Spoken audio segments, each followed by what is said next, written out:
My name is Dr. Anthony Levatino. I'm a practicing obstetrician-gynecologist, and I've performed over 1,200 abortions. Today I'm going to describe a second trimester surgical abortion called dilatation and evacuation, or D&E. A D&E is performed between 13 and 24 weeks of pregnancy. After administering anesthesia, the abortionist uses a weighted speculum, like this one, that opens the vagina widely. Because second trimester babies are so large, this greater access facilitates a late-term abortion. Late-term abortion requires that the cervix be prepared 24 to 48 hours in advance with laminaria. Laminaria is a type of sterilized seaweed that absorbs water over 8 to 12 hours and swells to several times its original diameter. Once removed, metal dilators can be used to further open the cervix as needed.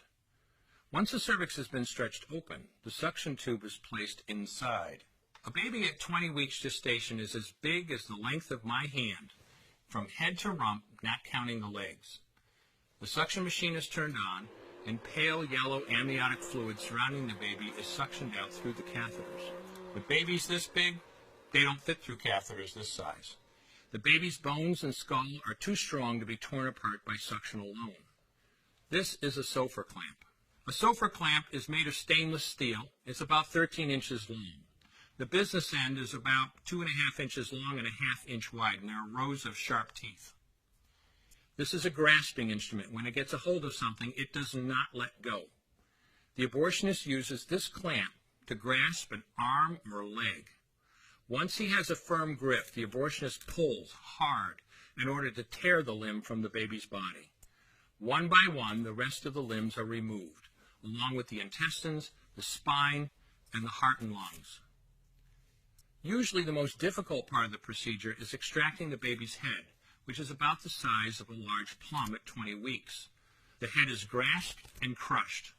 The abortionist knows he has crushed the skull when a white substance comes out of the cervix. This was the baby's brains. The abortionist then removes skull pieces.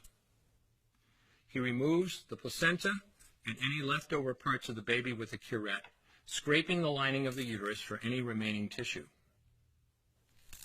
The abortionist then collects the baby parts and reassembles them to make sure that there are 2 arms, 2 legs, and all the pieces. Once all the parts have been accounted for, the abortion is complete. For the woman, this procedure carries a significant risk of major complications, including perforation or laceration of the uterus or cervix, with possible damage to the bowel, bladder, and other maternal organs. Infection and hemorrhage can also occur, which can even lead to death.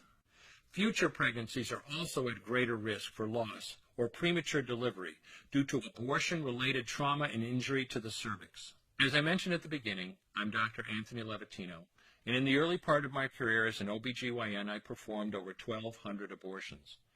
One day, after completing one of those abortions, I looked at the remains of a preborn child whose life I had ended, and all I could see was someone's son or daughter. I came to realize that killing a baby at any stage of pregnancy for any reason is wrong. I want you to know today, no matter where you're at or what you've done, you can change. Make a decision today to protect the preborn. Thank you for your time.